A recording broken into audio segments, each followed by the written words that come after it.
Hello everyone, আজকে আমরা অনুপাত সমানুপাতের যে সমস্ত টপিক আমাদের পরীক্ষায় বুঝতে প্রবলেম হয় এবং আমাদের পরীক্ষা করতে গেলেও আমরা সমস্যায় পড়ে যাই, তো সেগুলো আমরা এ টু জেড বুঝবো এবং সেগুলোকে কিভাবে করলে পরীক্ষা খুব তাড়াতাড়ি আমরা এগুলোকে সমাধান করতে পারি সেগুলো সম্বন্ধেও আমরা বুঝবো। তো তোমাদের একটাই অনুরোধ, ভিডিওটা শেষ পর্যন্ত দেখো, তাহলে এই পুরো অনুপাত সমানুপাত নিয়ে আর কোনো প্রবলেম থাকবে না। তো তোমরা কখনো ভেবে দেখেছো যে ওয়েস্ট বেঙ্গল আর যখন মোহনবাগানের মধ্যে খেলা হয় তখন স্কোর দেখায় 2-1 বা 1-2, তখন আমরা একটা অঙ্ক করে ফেলছি নিজেদের মধ্যে, কিন্তু জানিও না ওটা আসলে একটা অনুপাত। তো আজকে আমরা সহজভাবে বুঝবো, বইয়ের যে কঠিন কঠিন ডেফিনেশন বা আছে সেগুলো আমরা বাদ দিয়ে এটা একটা ম্যাচের খেলার মাধ্যমে আমরা বুঝবো। ধরো কোনো একটা ম্যাচে, মানে ফুটবল ম্যাচে 60 জন ছেলে আর 40 জন মেয়ে খেলা দেখতে গেছে, ঠিক আছে? তো যদি তুমি সহজভাবে বলতে চাও যে ছেলে বা মেয়েদের তুলনাটা কত, তখন আমরা লিখতে পারি ছেলের সংখ্যা ইস্টু এই যে সিম্বলটা বলছি পরে, ছেলের সংখ্যা ইস্টু মেয়ের সংখ্যা ইকুয়াল টু 60:40, ঠিক আছে? তো এই যে সিম্বলটা, এটাকে অনুপাতের চিহ্ন, যেটাকে বলা হয় ইস্টু। কি বলা হয়? ইস্টু। আচ্ছা, এইখানে যে তুলনা সেটা হচ্ছে আমার 60:40, সেটাকে আমরা এভাবে লিখতে পারি 60/40। এবার 0 0 কেটে গেল, যেমন আমরা নর্মাল কাটাকুটি করি, তো এইদিকে 2 দুগুণে 4, 3 দুগুণে 6, তার মানে পড়ে থাকলো আমার 3/2, যেটাকে লিখতে পারি 3:2, ঠিক আছে? তো এইখানে যে 3:2, এইটাকেই আমার পুরোটা যে কাজবাজটা যেটা করলাম, এটাই পুরোটা হচ্ছে আমার অনুপাত। আচ্ছা, একটু আইডিয়া করে বলো তো, যদি ওখানে 60 জন ছেলে আর 60 জন মেয়েরা যেত খেলা দেখতে, তখন এটা আমার কি হতো? তখন আমার এটা হতো 3:3, রাইট? 3:3 মানে কি? এটা সেই আবার কাটাকুটি হয়ে যাচ্ছে আমার 1:1, সেটাকে আমরা কি বলি? সেইটাকে আমরা বলি হচ্ছে সাম্যানুপাত। কি বলি এটাকে? আমরা সাম্যানুপাত বলি।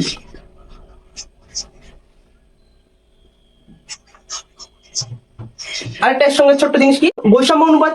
সেই বৈষম্য অনুপাত মানে কি? এই যে 3:2, যেটা যখন অনুপাতগুলো সমান হবে না, যখন 1:1 আসবে, তখন সেটাকে বলবো সাম্যানুপাত, আর যখন সমান হবে না সেগুলোকে বলা হচ্ছে বৈষম্য অনুপাত, ঠিক আছে? আচ্ছা, এবার একটা জিনিস, সেটা হচ্ছে এই যে আমার এখানে 3:2 ছিল, এইখানে 3টাকে, মানে অনুপাতের যে প্রথম সংখ্যা, সেইটাকে বলা হচ্ছে আমার পূর্বপদ। কি বলা হয়?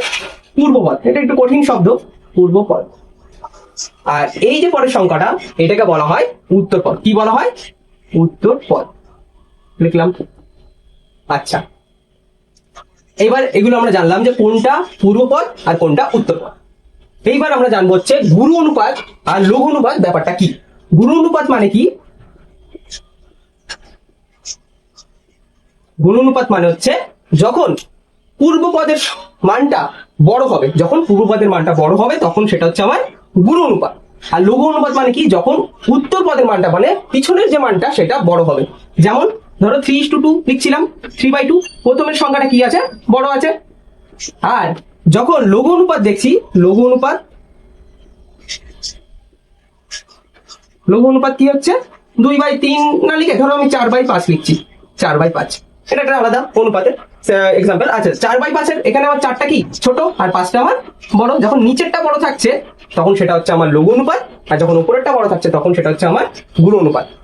আচ্ছা, এইখানে দেখো, এটাকে বলা হয়, আমরা যে আগে ছোটবেলা জেনেছি যে এগুলোকে বলা হয় হচ্ছে অপ্রকৃত ভগ্নাংশ, আর এগুলোকে বলা হয় প্রকৃত ভগ্নাংশ। কারণ অপ্রকৃত মানে কি? উপরে যখন লব বড় হবে, তো লব যখন বড় হয় সেটা অপ্রকৃত, তাহলে অপ্রকৃত ভগ্নাংশ সবসময় আমার গুরু অনুপাত, আর প্রকৃত ভগ্নাংশ সবসময় আমার লঘু অনুপাত।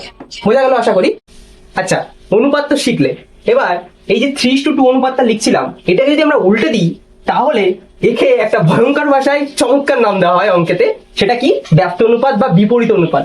মানে এই যে 2:3টাকে লিখছি, সেটাকে ব্যস্ত অনুপাত বা বিপরীত অনুপাত। আচ্ছা বন্ধুরা, তোমাদের কাছে অঙ্ক কি একটা ভয়ের বিষয়?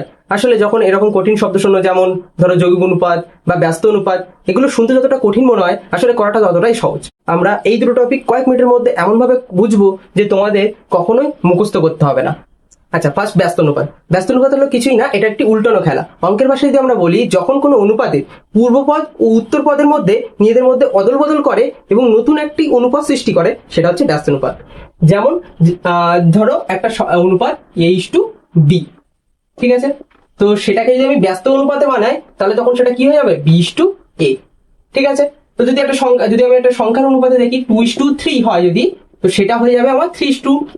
যেমন ধরো 4:5 হলে, 4:5 হলে সেটা হয়ে যাবে আমার 5:4, এরকম যে কোনো একটা অনুপাতে উল্টোটা হবে আর কি।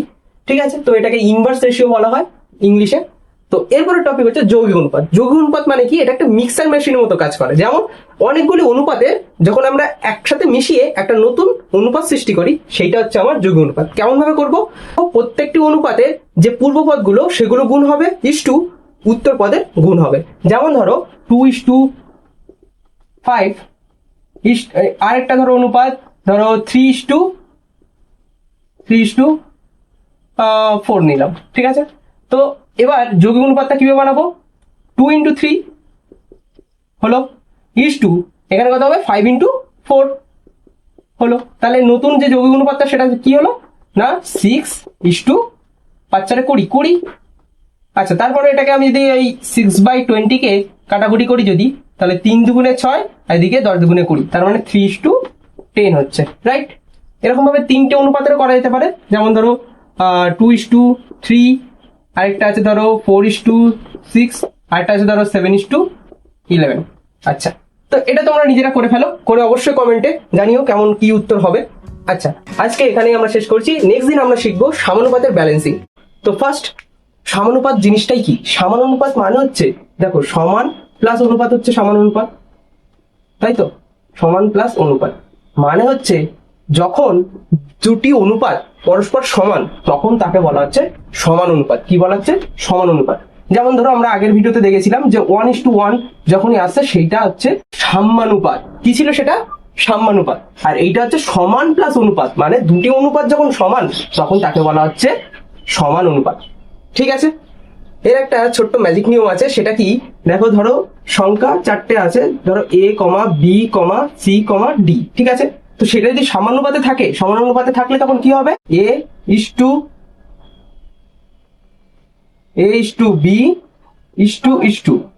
এই যে ইস্টু এটার মানে হচ্ছে ওই সমানুপাত। ঠিক আছে, তো c:d, এইটা হচ্ছে আমার কি সমানুপাতের পুরো স্ট্রাকচারটা। ঠিক আছে, এটা হচ্ছে কি আমার সমানুপাতের পুরো স্ট্রাকচারটা। এইগুলোকে বলা হয় প্রান্তীয় পদ, এইটা আর এইটাকে। ঠিক আছে, আর এইটাকে বলা হয় মধ্যপদ। ঠিক আছে, আর এটা যদি আরো ভালো ভাষায় বলা যায় সেটা হচ্ছে এটা প্রথম পদ, এটা দ্বিতীয় পদ, এটা তৃতীয় পদ, আর এটা চতুর্থ পদ। ঠিক আছে, এটা প্রথম পদ, দ্বিতীয় পদ, তৃতীয় পদ আর চতুর্থ পদ। ঠিক আছে, তো এবারের ফর্মুলাটা কি? এইগুলোকে আমি কি বলেছিলাম? প্রান্তীয় পদ, তাই তো? তাহলে প্রান্তীয় পদের গুণফল, প্রান্তীয় পদ দ্বয়ের গুণফল ইকুয়াল টু মধ্যপদ। কোনগুলো? এইটা একটা, এটা একটা, এগুলো কি মধ্যপদ? তাহলে মধ্যপদ দ্বয়ের গুণফল। ঠিক আছে, তো এটার মানেটা কি সেটা এবার আমরা বুঝবো। তো মনে রাখবে, ধারের দুটি পদের গুণফল ইকুয়াল টু মাঝের দুটি পদের গুণফল। এগুলি সবসময় সমান হবে। এটাই হচ্ছে আমার সমানুপাতের ফর্মুলা। এটাই কি আমার সমানুপাতের ফর্মুলা। তো এইভাবেই আমরা শুধু এই ফর্মুলাটা ইউজ করেই আমরা প্রত্যেকটা অঙ্ক ইজি ভাবে সমাধান করতে পারবো। আমরা জানলাম যে প্রান্তীয় পদের গুণফল ইকুয়াল টু মধ্যপদের গুণফল, তাই তো? তো সেইটা আমরা এবার প্রুফ করবো যে আসলে এটা কোত্থেকে এলো। আমরা জানি না আসলে ফর্মুলাটা কোত্থেকে এলো, তো আমি ফট করে ফর্মুলা মুখস্থ করে নেবো না। আমরা ফর্মুলা মুখস্থ করবো না, আমরা ওটাকে জানবো যে ওটা কোত্থেকে আসছে। সাপোজ এটাকে আমরা পরের লাইনে কি লিখতে পারি? এটাকে h/b মানে কি? a/b, right? আর c/d মানে কি? এই যে এটা আমি কি বলছিলাম? সমানুপাতের সিম্বল, তাই সমান। ঠিক আছে, আর c/d মানে হচ্ছে c/d হলো। এবার একটা মেথড হবে, বাস ওপর নিচে গুণ হবে এরকম ভাবে। ঠিক আছে, ওপর নিচে গুণ কিভাবে হবে? a ইন্টু ডি আর equal to b into C হলো। এবার আমি কি বলেছিলাম? এইগুলোকে বলেছিলাম হচ্ছে প্রান্তীয় পদ, রাইট? এগুলোকে আমরা প্রান্তীয় পদ বলেছিলাম। তো প্রান্তীয় পদ আমার এখানে দেখো আছে a ইন্টু ডি আছে, তার মানে আমরা বলতে পারি যে প্রান্তীয় পদের গুণফল ইকুয়াল টু, বা ধারের দুটি পদের গুণফল, আমি এখানে ধারের দুটি পদের লিখি তাহলে বুঝতে সুবিধা হবে। ধারের দুটি পদের গুণফল ইকুয়াল টু, এটা কি মধ্যপদ? তো দেখো বি আর সি মধ্যপদ ছিল, তাহলে মধ্যপদের গুণফল।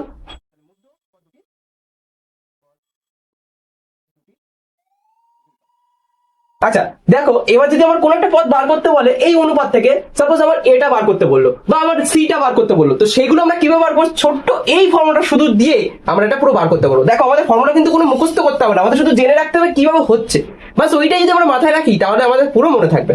যেমন ধরো আমার এটা এর মানটা আমার চেয়েছে, তাহলে এর মানটা বার করতে গেলে কি হবে? ডাইরেক্ট আমরা এই যে বি ইন্টু সি আছে গুণ এখানে, আর এখানে গুণ আকারে ছিল ডিটা, তাহলে ডিটা এর পাশে গিয়ে ভাগ হয়ে গেল, বাস এইটুকুই ফর্মুলা। তখন যদি আমাদের বলে সি এর মানটা বার করতে, তখন আমরা কিভাবে বার করবো? কোনো কিছুই না, বাস শুধু সি ইকুয়াল টু লিখে দেবো এখানে এ ইন্টু, দেখো সি কোন পাশে আছে? এ পাশে আছে, তার মানে এ ইন্টু ডি হলো, তার নিচে বি চলে গেল, বাস। যেমন ধরো 6:9 ইস টু 12 কত, এই যে কত, এইটা আমাদের বার করতে হবে। তো এইটা হচ্ছে আমাদের চতুর্থ পদ লিখলাম। আচ্ছা, ফর্মুলা কি বলেছে? প্রান্তীয় পদের গুণফল ইকুয়াল টু মধ্য পদের গুণফল। প্রান্তীয় পদ কোনগুলো? মানে ধারের সংখ্যাগুলো, এইটা গুণ এটা, তার মানে এটা গুণ এটা, মানে কি 6 গুণ চতুর্থ পদ ইকুয়াল টু মাঝের দুটি পদ মানে মধ্য পদ, সেগুলো কি 9 ইন্টু 12 হয়ে গেল। তাহলে এবার আমরা সমাধান করব। তো চতুর্থ পদ ইকুয়াল টু কি হবে? এই 6টা এখানে কি আছে? গুণ আকারে আছে, তাহলে ওপাশে গেলে কি হবে? ভাগ আকারে হয়ে যাবে। কেমন ভাবে দেখো, তাহলে চতুর্থ পদ ইকুয়াল টু, চতুর্থ পদ যেহেতু বার করছি তাই এটাকে আমাকে বাম পাশে রাখতে হবে। চতুর্থ পদ ইকুয়াল টু কি হবে? 9 ইন্টু 12 বাই এখানে হচ্ছে আমার 6, ঠিক আছে? তাহলে কি হচ্ছে এটা? 3 দুগুণে 6 আর 3 3-এ 9, আর এদিকে 6 দুগুণে 12, তাহলে আমার কি হচ্ছে? 3 6 18। এইটা কি আমার, এইটা হচ্ছে আমার এই চতুর্থ পদের মানটা। চতুর্থ পদের মানটা কত পেয়েছি আমরা? 18 পেয়েছি, ঠিক আছে? তো এটা হলো একটা সাধারণ এক্সাম্পল। এরকম আমরা এগুলোকে মুখে মুখেও করতে পারি। যেমন ধরো একটা এক্সাম্পল 2:3, সাপোজ 2:3 দিলাম না, এবার আমি এই দ্বিতীয় পদটাকে বার করবো। কেমন ভাবে দেখো, এখানে জিজ্ঞাসা চিহ্ন আছে, 4:5। তো এখান থেকে আমরা এই জিজ্ঞাসা চিহ্নটাকে বার করতে গেলে কি করব? দেখো মুখে মুখে যেটা করি সেটা হচ্ছে 5 দুগুণে 10, 2 ইন্টু 5, মানে ধারের পদ গুণফল বাই নিচে এটা, তাহলে কত হচ্ছে? 5 দুগুণে 10, 10/4, মানে কত? 5/2, ঠিক আছে? তো কিভাবে আমরা মুখে মুখে সমাধান করতে পারি বুঝতে পেরেছো আশা করি। তো দেখবে এই টিপটা মাথায় রাখলে আমাদের অঙ্ক আর কঠিন মনে হবে। মাধ্যমিকে যোগ্য প্রক্রিয়ার নামটা শুনলেই তোমরা অনেক ভড়কে যাও, তাই না? শুনে মনে হয় যেন মস্ত বড় একটা কঠিন কাজ, কিন্তু সত্যি বলতে এটা হলো অঙ্কের একটা সহজ ছন্দ, একবার যোগ একবার বিয়োগ। ধরো আমাদের কাছে দুটো সমানুপাত আছে, a/b এবং c/d, ঠিক আছে? এটা সমানুপাত, তার মানে সমান c/d, ঠিক আছে? এবার আমরা যদি লবের সঙ্গে একবার যোগ এবং হরের সঙ্গে একবার যদি বিয়োগ করি তবে অনুপাতটা একই থাকে। খুবই সহজ নিয়ম। দেখো, একবার লবের সঙ্গে হরকে যোগ করব আর একবার লবের সঙ্গে একবার হরকে বিয়োগ করব। যেমন দেখো a প্লাস b করলাম, এই হর এটা ছিল, তাহলে হরকে একবার যোগ করলাম, নিচেও হরকে একবার বিয়োগ করে দেবো। সেম ভাবে এই প্রসেসিং হবে এপাশে, তার মানে কি হবে? c প্লাস d হবে, আর নিচে কি হবে? c মাইনাস d হবে, ঠিক? তাহলে এইটা হচ্ছে আমার যোগবাক প্রক্রিয়ার নিয়ম, ঠিক আছে? শুধু এইটুকু একটা ফর্মুলা দিয়ে আমরা পুরো বড় বড় অঙ্ক প্রবলেম সমাধান করব। তো আমি আগে বলেছিলাম যে এই যে দুটো অনুপাত বেরোবে যোগবাক প্রক্রিয়া করার পর, সেই দুটো অনুপাত পরস্পর সমান হবে, রাইট? তো সেইটা হচ্ছে কিনা আমরা উদাহরণ দিয়ে দেখি। ধরো একটা উদাহরণ 7:3, আর একটা ধরো 14:6, দুটো সমানুপাতে আছে, ঠিক আছে? তো এবার ফার্স্টে আমি 7:3 কে ধরে করি 7/3, সেটা কি হচ্ছে? যোগবাক যদি করি তোমার 7 + 3 একবার হচ্ছে, আর নিচে 7 - 3 একবার হচ্ছে, তার মানে এটা কত হলো আমার? 10/4। তো একটু যদি কাটাকুটি করি, 2 দুগুণে 4, 5 দুগুণে 10, তার মানে কত হচ্ছে? 5/2 হচ্ছে, ঠিক? এবার আমি এটার থেকে দেখি, এটা আছে কি আছে? 14/6 হলো, ইকুয়াল টু এটা কি হবে? 14 + 6, আর নিচে হবে 14 - 6, কিছুই না। তাহলে কি হবে?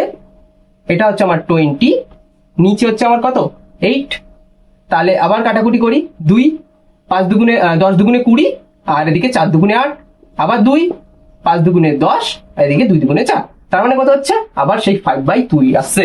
তো এখান থেকে দেখো আমার এটারও যা ভ্যালু এটারও সেম ভ্যালু। দেখলে তো, যোগবাক প্রক্রিয়া করলে অঙ্কের ব্যালেন্স কিন্তু আমার সেই সেমই আছে, ঠিক আছে? তো এরপরে আমরা একটা এক্সাম্পল দিয়ে বুঝবো যে বইয়ে কেমন ধরনের অঙ্ক থাকলে আমরা সেটাকে এইভাবে ইউজ করতে পারি যোগবাক প্রক্রিয়া, সেটা দেখছি। ধরো একটা প্রবলেম আছে x + y by X minus Y equal to 5/3। ঠিক আছে, আর এটা থেকে আমাকে প্রমাণ করতে হবে যে প্রমাণ করতে কি হবে, x is to y equal to 4:1, এইটা আমাকে প্রমাণ করতে হবে এই অঙ্ক থেকে। তো আমরা এটার জন্য যোগভাগ প্রক্রিয়া ইউজ করব। কিভাবে করছি দেখো, যোগভাগ প্রক্রিয়া, আর লিখছি না, এটা যোগভাগ প্রক্রিয়া ইউজ করে পাই। এবার কি লিখবো, x প্লাস ওয়াই, এটা ছিল একটা, বাই এক্স মাইনাস ওয়াই আছে ইকুয়াল টু এইদিকে আছে 5/3। ঠিক, এবার কি করব, একবার লবের সঙ্গে হরকে যোগ করব, একবার লবের সঙ্গে হরকে বিয়োগ করব। ঠিক, তো ওটাই করছি, এক্স প্লাস ওয়াই, এটা ছিল হর, তাহলে প্লাস এক্স মাইনাস ওয়াই হলো। আচ্ছা, নিচে থাকবে কি, X plus Y minus X minus Y হলো। এদিকে কি থাকবে, 5 প্লাস 3, সেম পদ্ধতি হবে এপাশেও, তাহলে 5 মাইনাস 3। এবার দেখো কাটাকুটি করবো একটুখানি, এটাকে আগে প্রথমে ঠিক করে নিই, তাহলে 2x হয়ে যাবে এটা, তাই না, x এদিকে প্লাস আছে, এটা কি ভেঙে দেখাবো, আচ্ছা ভেঙে দেখাই, x plus Y plus X minus Y, এই যে প্লাস আর এর মাথায়ও প্লাস আছে, তার মানে প্লাসে প্লাসে প্লাস, আর প্লাস আর মাইনাসে মাইনাস। ঠিক আছে, ভাই নিচে কি হবে, এক্স এখানে যেমন আছে ব্র্যাকেটটাকে তুলে দিলাম শুধু, আর এদিকে প্লাস এর মাথায় ছিল, আর এদিকে মাইনাস, তার মানে মাইনাস মাইনাস এক্স, আর এদিকে মাইনাস আর মাইনাসে প্লাস, তাহলে প্লাস ওয়াই। ঠিক আছে, আর এদিকে কি হচ্ছে, এদিকে নর্মাল যোগ বিয়োগ, তার মানে 5 প্লাস 3 হচ্ছে 8, আর এদিকে 5 মাইনাস 3 হচ্ছে 2 হলো। আচ্ছা, এইখান থেকে আমরা এবার এটাকে এই পাশে করছি। ঠিক আছে, এবার দেখো কি হচ্ছে, এইটা হয়ে যাবে এক্স প্লাস এক্স মানে 2x, আর এদিকে প্লাস হয় আর মাইনাস হয়, কি হলো, কেটে গেল হলো, তার মানে 2x থাকলো নিচে ওপরে, আর নিচে কি থাকবে দেখো, y আর y, এখানে x আর x কেটে যাচ্ছে, আর y আর y মিলে 2y হচ্ছে, যেহেতু দুটোই প্লাস আছে। আচ্ছা, আর এদিকে আছে 8/2, রাইট। তো এবার দেখো ওপর নিচে কি হবে, ওপর নিচে 2 আছে, তাহলে 2 কেটে গেল, আর এদিকে কাটাকুটি করলে 4 দুগুণে 8, তাহলে আমার অনুপাতটা লাস্টে কি দাঁড়াচ্ছে, x is to x by y equals to 4/1, যেটার মানটা আমার কি, x is to y equal to 4:1, এইটাই আমার প্রমাণ করতে বলেছিল। ঠিক, এটা আমার প্রমাণ করতে বলেছিল, তাহলে আমার প্রমাণ হয়ে গেল। তাহলে যোগভাগ প্রক্রিয়া ইউজ করে আমরা খুব কঠিন প্রবলেম আমরা ইজি ভাবে সমাধান করতে পারি। বুঝতে পেরেছো আশা করি। তো আজকে আমরা যোগভাগ প্রক্রিয়া কি শিখলাম, উপরে লবের সঙ্গে একবার আমরা হরকে যোগ করব একবার, আর নিচে লবের সঙ্গে একবার হরকে বিয়োগ করব, এটা দুপাশেই চলবে। তারপরে যে অনুপাতটা এসে দাঁড়াবে, দুজনের অনুপাতটাই কিন্তু সেম হবে। কেন, কারণ এটা একটা সমানুপাতে আছে। তো সংযোজন প্রক্রিয়ার মানে হলো, যখন আমাদের কাছে অনেকগুলো সমানুপাত থাকবে, তো সেইগুলোকে আমরা উপরের পদগুলো মানে পূর্ব পদের যোগফল করব, এবং নিচে উত্তর পদগুলোর যোগফল করব, যে অনুপাতটা পাবো নতুন, সেই অনুপাতটা প্রত্যেকটি অনুপাতের সঙ্গে সমান হবে। কেমন ভাবে একটা উদাহরণ দেখছি দেখো, সাপোজ a1 বাই b1, এটা একটা অনুপাত, ইকুয়াল টু মানে কি সমানুপাত, তার মানে a2 by b2 equal to a3 by b3 equal to, এরকম ভাবে ডট ডট, মানে এরকম ভাবে চলতেই থাকবে যতক্ষণ পারবে। ঠিক আছে, তো সেইটাকে যদি আমরা সংযোজন প্রক্রিয়া দ্বারা করি, তখন উপরের যে পূর্বপদ মানে এই যে উপরের পদগুলো, সেগুলোর যোগফল হলো ডট ডট ডট। কেন দিচ্ছি, কারণ এরকম a3 a4 a5 এরকম ভাবে আছে যতদূর। আচ্ছা, তারপর b1 নিচের পদগুলো যোগফল কি, b1 plus b2 plus b3, এরকম ভাবে ইনফিনিটি অব্দি চলবে। ঠিক আছে, আর এই যে অনুপাতটা পাবো আমরা, সেই অনুপাতটা প্রত্যেকটি অনুপাতের সঙ্গে সমান হবে। তো এটা আমরা একটা নিউমেরিক্যাল উদাহরণ দিয়ে বুঝছি যে এটা হচ্ছে কি না দেবো সেটা দেখি। দেখো একটা এক্সাম্পল আছে, ধরো 2/5 ইকুয়াল টু 6/15 ইকুয়াল টু 16/40। তো সেটাকে আমরা কি করব, সংযোজন প্রক্রিয়া করব। সংযোজন প্রক্রিয়া মানে কি, উপরের পদ বা পূর্ব পদগুলির যোগফল, তার মানে কি হবে 2 প্লাস 6 প্লাস 16, আর নিচের উত্তর পদগুলির যোগফল 5 প্লাস 15 প্লাস 40, 5 প্লাস 15 প্লাস 40 হলো। তো এবার 2 প্লাস 6 8, 8 প্লাস 16 কত হয় 24, আর নিচে 5 plus 15 20, 20 plus 40 60। এবার দেখো আমরা একটু যদি কাটাকুটি করি, কাটাকুটি করলে কি হবে না, এখানে হচ্ছে তোমার 30 দুগুণে 60, এখানে 12 দুগুণে 24, এখানে 3 4 12, এখানে 3 10 30, এখানে 5 দুগুণে 10, আর এখানে 2 দুগুণে 4। তো সেটাকে আমরা একবারও কাটতে পারতাম যে 12 দুগুণে 24 আর 5 12 60, কিন্তু আমি একটু ভাবে দেখালাম যে যাতে তোমরা বুঝতে পারো ভালোভাবে। তো এটা কি হচ্ছে আমার 2/5 আসছে, তাই না? তো 2/5টা হচ্ছে আমার এর নতুন অনুপাতটা সংযোজন প্রক্রিয়া করে। তো সেটা দেখো আমার প্রত্যেকটি অনুপাতের সঙ্গে সমান হবে। কেমন করে দেখো, 2/5 তো এটা পেয়েই গেলাম, তারপরটা দেখো 3 দুগুণে 6 আর 5 3 15, মানে 3 এখানে 3-এর সঙ্গে গুণ হয়েছে, এখানেও 3-এর সঙ্গে গুণ হয়েছে। তারপরটা দেখো এখানে হচ্ছে তোমার 2 4 8 দুগুণে 16, 2, আর এদিকে 8 দিয়ে গুণ হবে, 5 8 40। দেখলে তাহলে প্রত্যেকটা অনুপাতের সঙ্গে কি হবে, যে নতুন অনুপাতটা পাবো সেটা সমান হবে। এবার আমরা একটা বইয়ের এক্সাম্পল দিয়ে বুঝি, যেগুলো আমাদের পরীক্ষায় আসতে পারে, যে কেমন টাইপের থাকবে একটা প্রমাণ আমরা দেখব।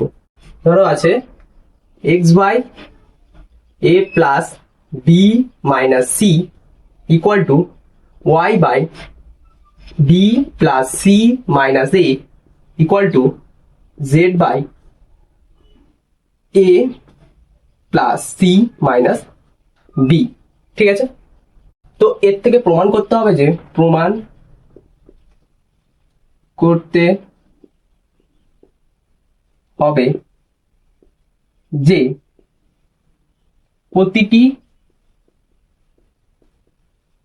অনুপাত কি হবে, প্রতিটি অনুপাত, হ্যাঁ প্রতিটি অনুপাত কি হবে, x plus Y plus Z by A plus B plus C. ঠিক আছে, তাহলে কি বলেছে, x/a plus b minus c equal to y/b plus c minus a equal to z/a plus c minus b। সেই অনুপাতটাকে সমাধান করে আমাদের প্রমাণ করতে হবে যে x plus Y plus Z by a plus b plus c। তো সেটা আমরা কিভাবে প্রমাণ করব, দেখো এটা যখনই এরকম টাইপের এক্সাম্পল থাকবে, যখন এরকম সমানুপাতে থাকবে অনেকগুলো, তখন আমরা কি বলেছি, সংযোজন প্রক্রিয়া ইউজ করব। তাহলে সংযোজন প্রক্রিয়াতে কি হয়, উপরের এই পদগুলোর যোগফল বাই নিচে পদগুলোর যোগফল। তাহলে সেম করে ফেলি, আমি এখানে লেখাটা লিখছি না, সংযোজন প্রক্রিয়া ইউজ করে পাই x plus Y plus Z, উপরের পদগুলো যোগ হলো, আর নিচের পদ কোনগুলো আছে, a plus B minus C plus B plus C minus A plus A plus C minus B হলো। তো এবার কি করবো দেখো, এবার একটুখানি এটাকে সমাধান করে দিই। তাহলে কি হচ্ছে, x plus Y plus Z, নিচে থাকছে a plus B minus C plus B. আচ্ছা এখানে আমি এটাকে দেখাচ্ছি, দেখো প্লাস এর প্লাসে প্লাস, প্লাস আর প্লাসে প্লাস, প্লাস আর মাইনাসে মাইনাস, মাইনাস এ হলো।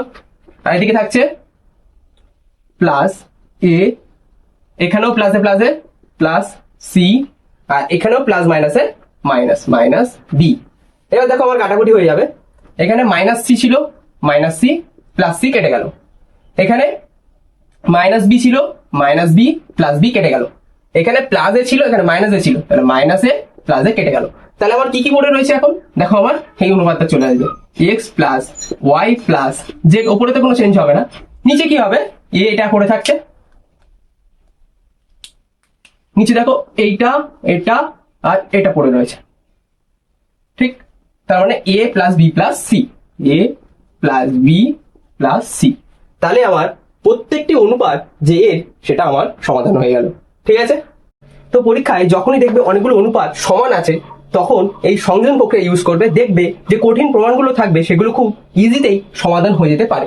তোমরা কি কখনো দেখেছো সাইকেলের চেন কিভাবে কাজ করে, একটা খাস ঠিক পরটার সঙ্গে কেমন ভাবে জুড়ে থাকে, ঠিক তেমনই অঙ্কেও এমন একটা চেন রুল আছে, যাকে আমরা বলি ক্রমিক সমানুপাত। একে ইংলিশে বলা হয় কন্টিনিউড প্রপোর্শন। ধরো আমাদের কাছে তিনটি সংখ্যা আছে, এ কমা বি এবং সি। ঠিক আছে, তো যদি এই তিনটি সংখ্যা একে অপরের সাথে জুড়ে থাকে চেনের মতো, তবে আমরা লিখতে পারি প্রথম দুটি সংখ্যার অনুপাত পরের দুটি সংখ্যার অনুপাতের সমান। কেমন ভাবে দেখো, এ is to B is two মানে সমান, ইকুয়াল টু কত হচ্ছে, বি ইস টু সি। তো এইখানে কি হলো দেখো, বি পদটা বি পদটা আমার প্রথমটার সঙ্গে একবার আছে, আবার সি এর সঙ্গেও আছে, মানে শেষের পদের সঙ্গেও আছে। তাহলে এটাই হচ্ছে আমার ক্রমিক সমানুপাতির সেই চেনটা। ঠিক আছে, এবার আমরা দেখবো যে এর থেকে কি ফর্মুলা আসছে। ফর্মুলা কেমন পারবো? তো ফার্স্ট আমি এটাকে একটুখানি ভেঙে নিলাম, বি বাই সি। ঠিক আছে, এবার আমরা বজ্র গুণ করবো বা উভয় এই যে উপর নিচে গুণ করবো। তো কেমন ভাবে হয়, এখান থেকে এ ইন্টু সি হলো আর এদিকে বি ইন্টু বি হলো, তাহলে B into B equal to A into C. তো এই বি ইন্টু বি মানে কি হচ্ছে, পরের লাইনে বি স্কোয়ার হচ্ছে, রাইট, আর এদিকে এ ইন্টু সি হচ্ছে। তো B square equal to A into C, আর এটাই হলো সেই ক্রমিক সমানুপাতিক ফর্মুলা। তাহলে এই ফর্মুলা থেকে আমরা কি বলতে পারি, তিনটি সংখ্যা যদি ক্রমিক সমানুপাতে থাকে তবে তার মাঝের সংখ্যাটির স্কোয়ার পরের দুটির সংখ্যার গুণফলের সমান হয়। ঠিক আছে, আর এখানে এই বিটাই হলো আমার মধ্য সমানুপাতি। কি বলা হয় এটাকে? মধ্য সমানুপাতি, যেটাকে ইংলিশে বলা হয় মিন প্রপোর্শন। ঠিক আছে, সমানুপাতি, বা এটাকে বলা হয় ইংলিশে মিন প্রপোর্শন। শুধু নামগুলো মনে রাখো ইংলিশে, কারণ আমাদের এগুলো ক্লাস 12 বা 11 লাগবে। ঠিক আছে, আচ্ছা, এবার আমরা একটা এক্সাম্পলের থ্রু দেখি যে কিভাবে ক্রমিক সমানুপাত কাজ করছে। সেটা একটা এক্সাম্পল। ধরো একটা তিনটে সংখ্যা আছে 4, 8, 16। এই তিনটে সংখ্যা ক্রমিক সমানুপাতে আছে কিনা প্রথমে আগে চেক করি। ফার্স্ট কি 4 এবং 8, 4:8 কে যদি আমরা করি তাহলে কি হয়, এটা 1:2 হয়ে যায়, কারণ কাটাকুটি করি যদি 4 দুগুণে 8, তাহলে 1:2। ঠিক তেমনি ভাবে যদি আমি 16 মানে 8:16 করি, 8:16 করি, তবে আমার কি হবে, তবেও আমার হবে দেখো 8/16 মানে হচ্ছে তোমার সেই 1:2, তাই না? 1:2 হচ্ছে। তাহলে দুটোর অনুপাতে যদি সেম হয় তার মানে এগুলো কি আছে, ক্রমিক সমানুপাতে আছে। এবার আমরা এটা তো দেখলাম লজিক্যালি, এবার আমরা দেখবো যে এই ফর্মুলাটা অনুযায়ী দেখি যে প্রুভ করি যে এগুলো ক্রমিক সমানুপাতে আছে কিনা। তো ফর্মুলাটা কি বলছে, B square equal to A into C. তো বি মানে কি এইটা, তো এইটা যদি আমার বি হয় তাহলে 8 স্কোয়ার ইকুয়াল টু কত হচ্ছে 64। আর এসি মানে কি 4x16, তো এসি মান কত হচ্ছে, এসির মানও 64 হচ্ছে। তাহলে আমরা এটা থেকেও বুঝলাম যে এটা আমার প্রমাণ করছে যে এগুলো ক্রমিক সমানুপাতি। তো এবার আমরা বইতে যেসব টাইপের প্রবলেম থাকবে যেগুলো আমাদের পরীক্ষা আসতে পারে সেটা নিয়ে একটা দেখছি। দেখো এটা কোশ্চেনটা লিখছি, তিনটি ক্রমিক সমানুপাতি ধনাত্মক সংখ্যা প্রান্তীয় পদ দুটি হলো পি কিউ আর, এবং আরেকটা কি আছে, পি আর বাই কিউ। তো এখান থেকে আমার মধ্য সমানুপাতি বা মাঝের সংখ্যাটা আমার বার করতে হবে। মধ্য সমানুপাতি। তো এখানে দেখো তিনটি ক্রমিক সমানুপাতি মানে কি, এরা একে অপরের সঙ্গে জুড়ে রয়েছে। ঠিক আছে, ধনাত্মক সংখ্যা মানে কি, প্রত্যেকটা নাম্বার হচ্ছে আমার পজিটিভ নাম্বার, মানে প্রত্যেকটার মাথায় প্লাস আছে, নেগেটিভ কোনো নাম্বার নেই। আর প্রান্তীয় পদ মানে কি, প্রথম পদটা বলে দিয়েছে আর শেষের পদটা বলে দিয়েছে, আমাকে মাঝের পদ দুটো মানে মাঝের যে পদটা সেটা আমাকে বার করতে হবে। ঠিক আছে, তো খুবই সহজে আমরা বার করতে পারি। এটার আমরা নর্মাল যে ফর্মুলা সেইটা ধরে যদি করি সেটাও করতে পারি, আর এটা ধরেও আমরা সলভ করতে পারি। তো প্রথমে নর্মাল আমরা এইভাবে করে দেখছি যে কি হচ্ছে কি। আচ্ছা, প্রথমে হচ্ছে a/b কে আমি ধরি মধ্য সমানুপাতিটা, যেহেতু আমাকে এটা বার করতে বলেছে তাই আমি এটাকে ধরে নিচ্ছি এটা ধরি না, এটা কোশ্চেন, সমানুপাতি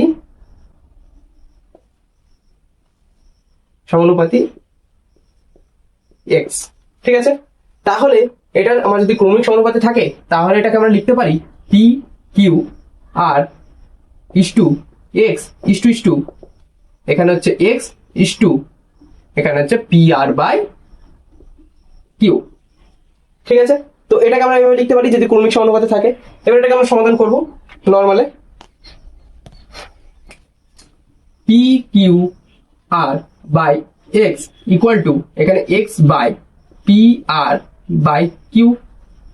ঠিক আছে, এরপরের লাইনে কি লিখতে পারি, এটা গুণ হয়ে যাবে আর এটা গুণ হয়ে যাবে, তাহলে এক্স স্কোয়ার, এটা এখানে লিখছি একেবারে direct, X square equal to X into X হলো, এই যে এক্স ইন্টু এক্স, এই এক্স স্কোয়ার হলো, ঠিক আছে। X square equal to P Q R, P Q R into P Q R into P R by Q, into P R by Q. এইটা হচ্ছে আমার কি, এই উপর নিচে গুণ হলো, যেটা পর্যগুণ করলাম। আচ্ছা, এবার কি হবে, এক্স স্কোয়ার ইকুয়াল টু, এখানে দেখো কাটাকুটি হয়ে যেতে পারে, কিউ কিউ কেটে গেল, তাহলে পড়ে রয়েছে আমার পি আর ইন্টু পি আর, পি আর ইন্টু পি আর, তার মানে পি আর এর হোল স্কোয়ার, ঠিক, পি আর এর হোল স্কোয়ার। আচ্ছা, এবার আমরা উভয় পাশে বর্গমূল করবো, এটা থেকেও করি এটা থেকেও করি, মানে রুট করবো। রুট করলে কি হচ্ছে, রুট করলে আমার X equal to root over of P আর তার হোল স্কোয়ার, মানে লিখতে পারি প্লাস মাইনাস পি আর। এবার এখানে আমার বলে দিয়েছে যে তিনটি সংখ্যাই আমার কি হবে, ধনাত্মক সংখ্যা হবে। তাহলে ধনাত্মক সংখ্যা মানে হচ্ছে আমার কি, শুধু পি আর হবে, নেগেটিভ হতেই পারে না। তো এইটার মধ্য সমানুপাতি আমরা পেয়ে গেলাম। মধ্য সমানুপাতি কি, তাহলে আমার পি আর। তো ফার্স্ট আমরা কি করলাম, ফার্স্টে আমরা ধরে নিলাম যে মধ্য সমানুপাতি মানে আমি ধরে নিয়েছি এক্স। তো এক্স থেকে ধরে আমরা যেহেতু ক্রমিক সমানুপাতির স্ট্রাকচারটা জানি যে পি কিউ আর মানে মাঝে দুটো সংখ্যা থাকবে আর দুপাশে দুটো থাকবে। তো এবার নর্মাল গুণ করলাম, সমাধান করলাম, সমাধান করে আমরা পেলাম x equal to P R. তো এটাই হচ্ছে আমার মধ্য সমানুপাতি, ঠিক আছে। তো বুঝতে পেরেছো আশা করি। তাহলে আজকে আমরা শিখলাম যে তিনটি সংখ্যা যখন ক্রমিক সমানুপাতে থাকবে তার মাঝেরটির স্কোয়ার সংখ্যার প্রথম ও শেষের দুটি গুণফলের সঙ্গে সমান হয়, ঠিক আছে। তো প্রথমে আমরা শিখবো একান্তর প্রক্রিয়া বা অল্টারটেন্ডো, ঠিক আছে। তো একান্তর প্রক্রিয়া, তার আগে আমরা একটা অনুপাত দেখো মানিয়ে নিই। Suppose A is to B আছে, এগুলো সমানুপাতিতে আছে সি ইস টু ডি, ঠিক আছে। এটা একটা অনুপাত। এই অনুপাত থেকে আমরা শিখবো কিভাবে একান্তর প্রক্রিয়া বানানো যায় আর কিভাবে বিপরীত প্রক্রিয়া বানানো যায়। তো first A is to B is to C কে যদি আমরা ভগ্নাংশে প্রকাশ করি, A by B equal to C by D, ঠিক আছে, এটা পেলাম। এবার এই দ্বিতীয় এবং তৃতীয় পদটাকে যদি জায়গার অদল বদল করি তবে আমাদের সমানুপাত কিন্তু ঠিক থাকে। তাহলে কি হবে, এ বাইটা কি হয়ে যাবে, এ বাই সি হবে, এ বাই সি, আর এদিকে হচ্ছে বি বাই ডি, ঠিক। এই দুটোর মধ্যে চেঞ্জ হলো, এই দুটোর মধ্যে, ঠিক আছে। তো সহজ কথায় যখন মাঝে দুটি পদের জায়গা বিনিময় করলেও তাদের সমানুপাত কিন্তু নষ্ট হয় না, তাকেই বলা হয় একান্তর প্রক্রিয়া। বুঝতে পেরেছো? তো চলো এবার আমরা শিখি বিপরীত বা ব্যস্ত প্রক্রিয়া। এটাও খুব মজার। যদি দুটো অনুপাত সমান থাকে তাহলে তাদের উল্টে দিলেও তারা সমান থাকে। কেমন?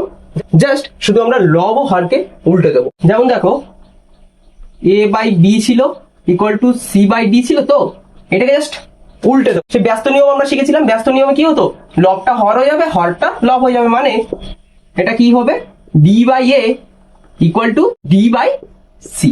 দেখো দুই দিকের অনুপাত কিন্তু আমরা ব্যস্ত অনুপাতে করলাম, তাই একে অঙ্কের ভাষায় বলা হয় বিপরীত বা ব্যস্ত প্রক্রিয়া। বুঝতে পেরেছো আশা করি। এবার আমরা একটা নিউমেরিক্যাল এক্সাম্পলের সময় বুঝবো যে এটা ঠিকঠাক কাজ করছে কিনা বা কেমন ভাবে হচ্ছে, সেগুলো আমরা দেখছি। দেখো একটা এক্সাম্পল আছে, ধরো 2:3:10:15 যদি হয়, সেটা থেকে আমরা একবার একান্তর প্রক্রিয়া করব, সেটা থেকে একবার আমরা ব্যস্ত প্রক্রিয়া করব। একান্তর প্রক্রিয়া কি হয়, একান্তরে কি হচ্ছে, এই দুটো পদের অদল বদল করছে নিজেদের মধ্যে, ঠিক। তার মানে এটা থেকে আমার আসছে একান্তর প্রক্রিয়াতে 2:10:15 এটা 3:15, ঠিক। এটা কি আমার একান্তর প্রক্রিয়া। দেখো যদি এটাকে আমরা কাটাকুটি করি এখানে, মানে 2/10 ইকুয়াল টু 3/15, তাই তো। 2/10 কে করলেও আমরা পাই 1/5, আর এটাকেও করলে দেখো 1/5, কারণ 3 1 3, 3 5 15, এটাকেও করলে আমরা 1/5। তাহলে এরা সমানুপাতে আছে নিশ্চয়ই। এবার আমরা দেখবো ব্যস্ত প্রক্রিয়া কিভাবে করা যাচ্ছে। ব্যস্ত প্রক্রিয়া বা বিপরীত প্রক্রিয়া।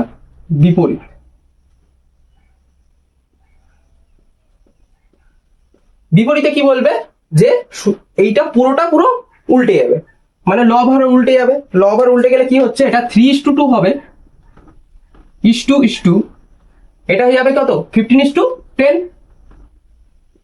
এইটা হচ্ছে আমার কি ব্যস্ত প্রক্রিয়া। তাহলে ব্যস্ত প্রক্রিয়া যদি আমরা কাটাকুটি করি, দেখো 3/2 এর পাশে কোনো কাটাকুটি হবে না।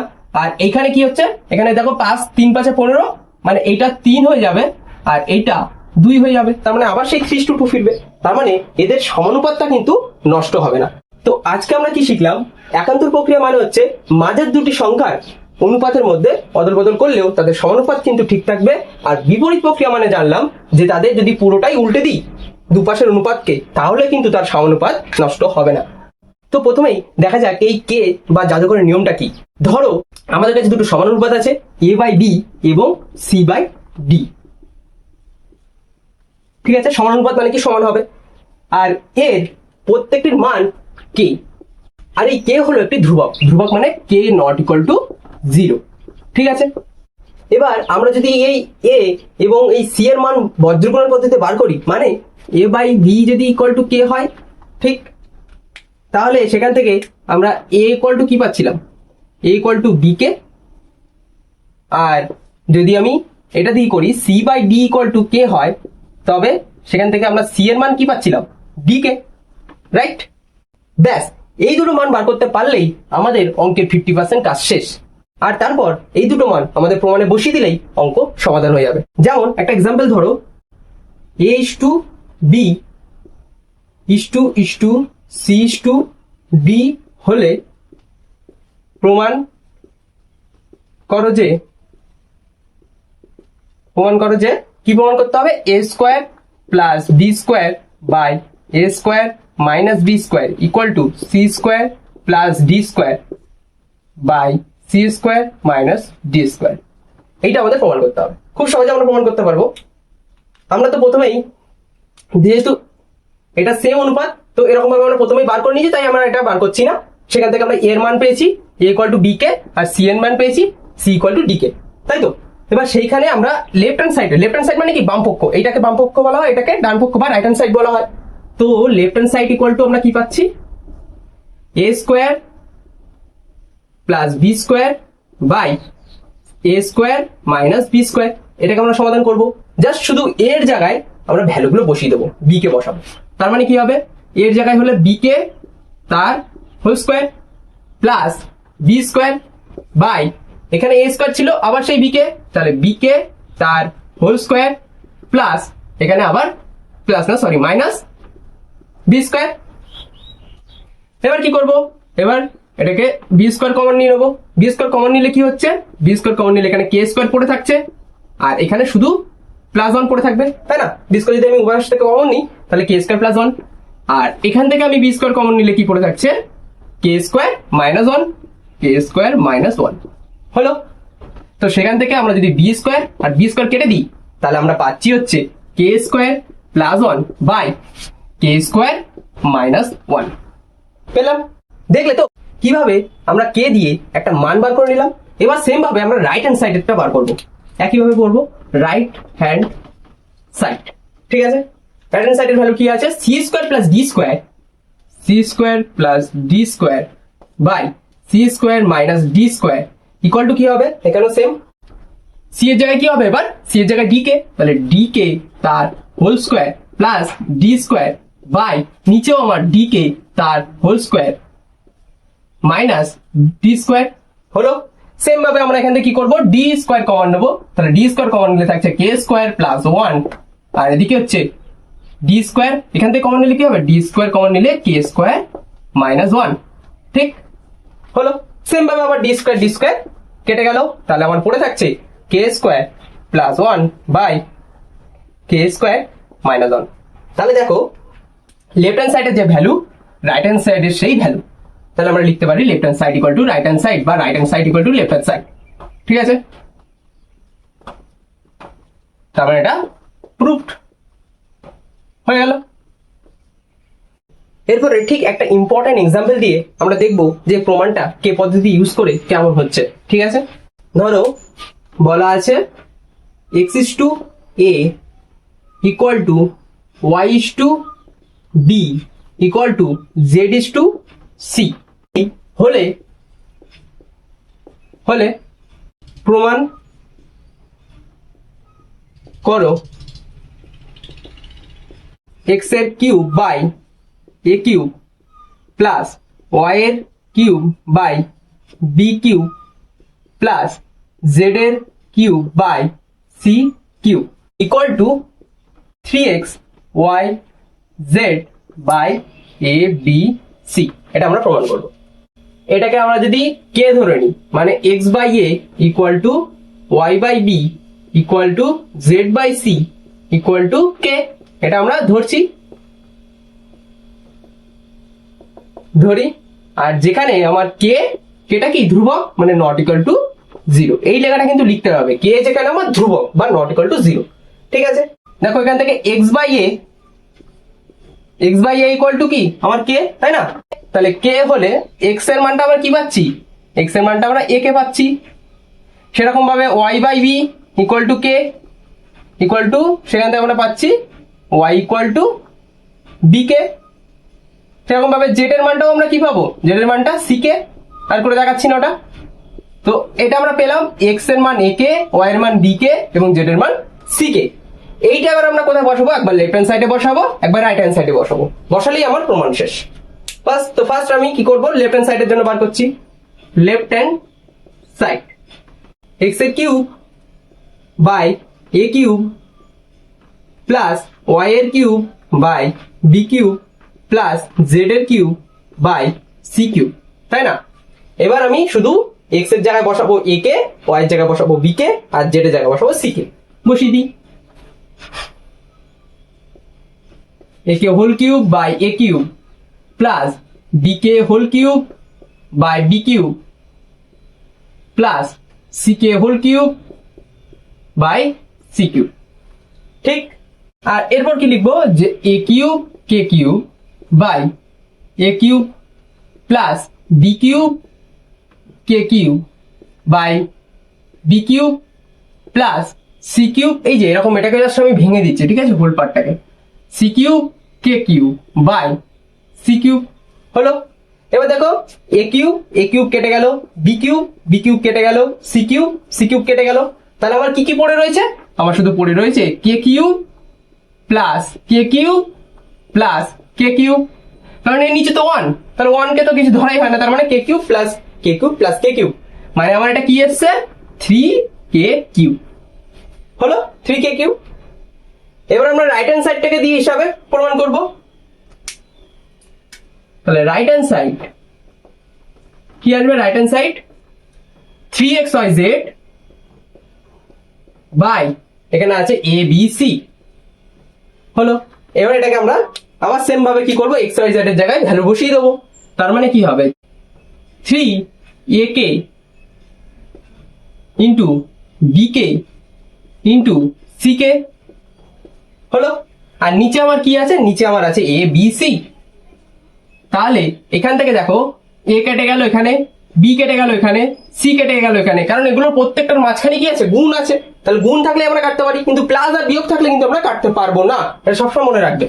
তো এরপরে কি হচ্ছে, 3 ইন্টু এখানে দেখো, এখানে শুধু কে পড়ে রয়েছে, কে ইন্টু এখানেও আমার কে পড়ে রয়েছে, ইন্টু এখানেও আমার কে পড়ে রয়েছে, আর নিচে তো 1 হয়ে গেল, নিচেটা তাহলে আমি ধরবো না। তার মানে হচ্ছে আমার 3 ইন্টু কে কিউব, কারণ কে ইন্টু কে তার মানে কে কিউব। তো দেখো আমার লেফট হ্যান্ড সাইডের যে ভ্যালু সেটা আমার রাইট হ্যান্ড সাইডের সঙ্গে মিলে গেছে। তার মানে এটাকে আমরা লিখতে পারি left hand side equal to hand side, আর এটাকে আমরা লিখতে পারবো, লাস্টে লিখে দেবে যে প্রুভড, বাস প্রমাণ হয়ে গেছে। তাহলে কোনো প্রমাণ যদি আমরা দেখবো, যদি এরকম একটা অনুপাতের রাশি দেওয়া থাকে, তাহলে আমরা কি করবো, সেটাকে জাস্ট কে ধরে নেবো, আর কেটা আমার কি হবে, একটা ধ্রুবক। আর তার থেকে আমরা এক্স এর মান বা যেটা থাকবে সেই হিসাবে আমরা তার মানগুলো বার করে নেবো, এরকম ভাবে কে হিসাবে বার করে নেওয়ার পর জাস্ট শুধু লেফট হ্যান্ড সাইড আর রাইট হ্যান্ড সাইডে আমরা ওই কে এর মানগুলোকে বসিয়ে দেবো। ঠিক আছে, বসিয়ে দিলাম। বসিয়ে দেওয়ার পরে যে সলিউশন গুলো আসবে, যে মানটা আসবে সেটা পাবো। তারপর আমরা রাইট হ্যান্ড সাইডেও সেম ভাবে বসাবো। লাস্টে যদি ম্যাচ করে যায় তাহলে বুঝে যাবে অঙ্ক ঠিক। আর লাস্টে আমরা লিখে দেবো তাহলে right hand side equal to left hand side, মানে প্রুফ। বুঝেছো আশা করি। তাহলে মনে রাখবে, যখনই কোনো বড় প্রমাণ দেখবে তখনই আমরা সেটাকে কে ধরে নেবো, এবং কে ধরেই আমরা সেই প্রমাণটাকে খুব সহজেই সমাধান করতে পারবো। হ্যালো বন্ধুরা, পরীক্ষায় কি তোমাদের এমন অঙ্ক প্রায় সমস্যা ফেলে যেখানে a:b এবং b:c আলাদা করে দেওয়া থাকে, কিন্তু জানতে চাই a:b:c কত? তো আজকে তোমাদের এমন একটা সুপার ট্রিক শেখাবো যাতে তোমরা এই ধরনের প্রবলেম কয়েক সেকেন্ডেই সমাধান করতে পারো, যা শুধু মাঝখানের সংখ্যা মিলিয়ে। তো ধরো দেওয়া আছে, ধরো A:B দেওয়া আছে 6:7 এবং B:C দেওয়া আছে 8:9। তবে A:B:C কত? ঠিক আছে, তো এটা আমার দেওয়া আছে, এখান থেকে আমার A:B:C বার করতে বলেছে। তাহলে এখান থেকে আমরা পাই A/B ইকুয়াল টু 6/7 হলো, এবং B/C ইকুয়াল টু 8/9। দেখো, লক্ষ্য করো, এখানে দ্বিতীয় পদটার B মান আলাদা এবং তৃতীয় পদটার B এর মান আলাদা। আমাদের আসল কাজ হলো এই দুই B এর মান একই আনা। কেমন ভাবে আনবো? প্রথমে এই দুই B এর মানকে আমরা লসাগু বা এলসিএম করব। তো এলসিএম আমরা কিভাবে করি? এলসিএম জাস্ট নর্মাল, এখানে 7 আর 8 এর এলসিএম কত হতে পারে বলো দেখি? এলসিএম হবে 56, কারণ এটা দুটোই আলাদা আলাদা, অড আর ইভেন নাম্বার আছে, তো 56 হবে। এখন আমাদের লক্ষ্য হলো এই B এর মানগুলোকে 56 বানানো। সেটা কিভাবে বানাবো? দেখো, A/B সেটা আমার কত আছে? 6/7 আছে, রাইট? সেটাকে এমন কি দিয়ে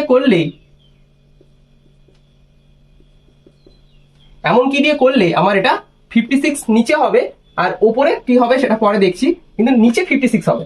ঠিক আছে, আর B/C এর ক্ষেত্রেও সেম এরকম একটা, এখানে আমি ডাইরেক্ট করছি, ইকুয়াল টু 8/9 আছে, তো আমার 8 এর জায়গায় কি হবে? 56 হবে, তাই না? 8 এর জায়গায় 56 হবে, আর নিচে আমার কি হবে সেটা আমরা বার করবো। কেমন ভাবে দেখো, 7 ইন্টু কত করলে? 7 ইন্টু 8 করলে 56 হয়, তাহলে 7 ইন্টু 8, ওপরেও গুণ 8 হবে। ঠিক আছে, সেরকম ভাবে নিচেরটা দেখো, এখানে আমার 7 ইন্টু 8 করলে 56 হয়, তাহলে এখানে 7 হবে, যেহেতু 8 দেওয়া আছে, এখানেও 7 গুণ হবে। হলো, তাহলে আমার উপরের সংখ্যাটা দেখো হচ্ছে 6 ইন্টু 8 কত? 6 ইন্টু 8 48, অ্যান্ড এখানে 9 ইন্টু 7 কত হয়? 63 হলো। তার মানে দেখো, আমার এইখানে বি এর মান যা, এখানেও বি এর মান তাই।